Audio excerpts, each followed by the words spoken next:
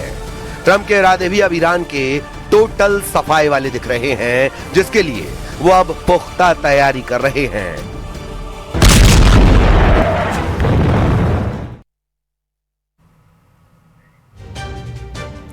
Iran को झुकाने के लिए अमेरिका अब नए हथियार तलाश रहा है। अमेरिकी सेंट्रल कमांड की ईमेल ने बड़े प्लान का इशारा कर दिया है। ट्रंप का संदेश साफ है कि अगर ईरान झुका नहीं तो अगला वार और खतरनाक होगा।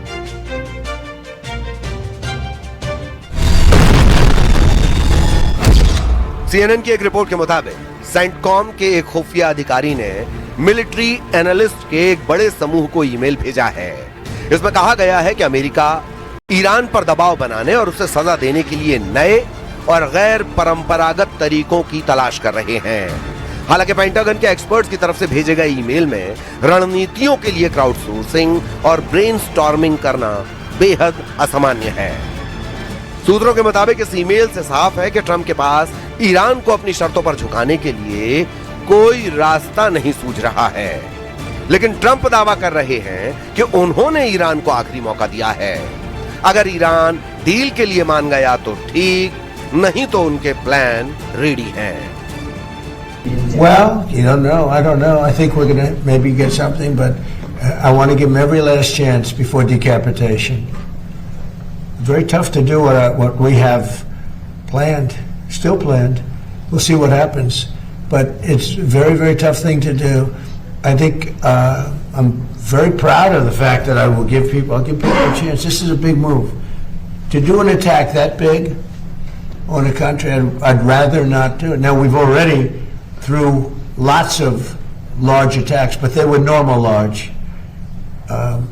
Hopefully they'll come to their senses, because what happened, cannot have a nuclear weapon, but hopefully they'll come to their senses. Iran war को वन साइडेड बनाने के लिए ट्रंप पूरा जोर लगा रहे हैं। सेंटकॉम ने नए तरीके आजमाने के सिग्नल दिए हैं। अमेरिका 3 गैर परंपरागत रणनीतियों पर फोकस करने जा रहा है। इसमें साइबर वॉर पहला है। अमेरिका ईरान के महत्वपूर्ण इंफ्रास्ट्रक्चर को निशाना बना सकता है। जैसा कि रिपोर्ट में दावा किया गया, वाटर सिस्टम और डिसैलिनेशन प्लांट्स पर साइबर अटैक पहले ही युद्ध का एक नया मोर्चा बन चुके हैं। विद्रोह को हवा देना। ईरान में महंगाई और आर्थिक संकट के कारण पहले से ही जनता में भारी असंतोष है।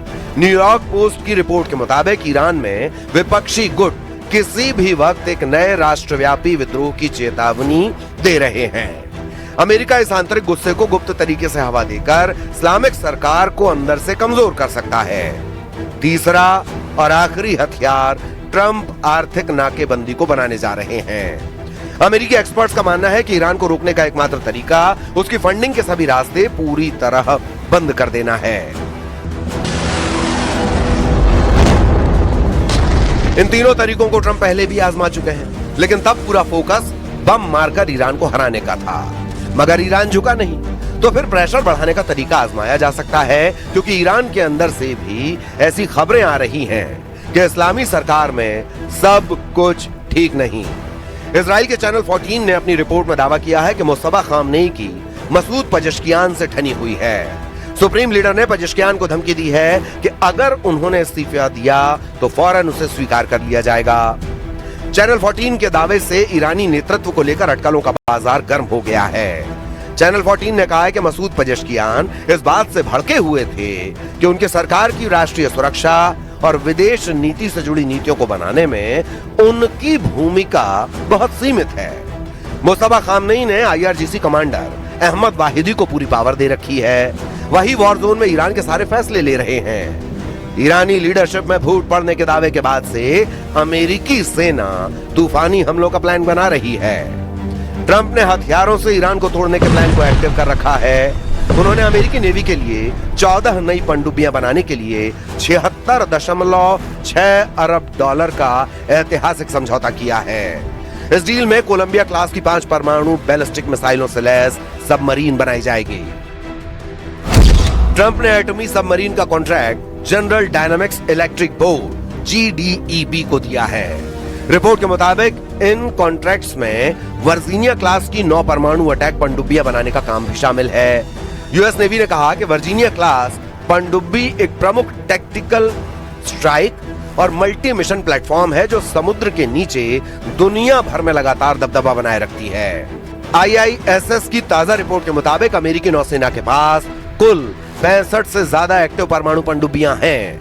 नई 14 सबमरीन की पावर जोड़ने के बाद यूएस नेवी कितनी खूंखार होगी अंदाजा लगाना मुश्किल है।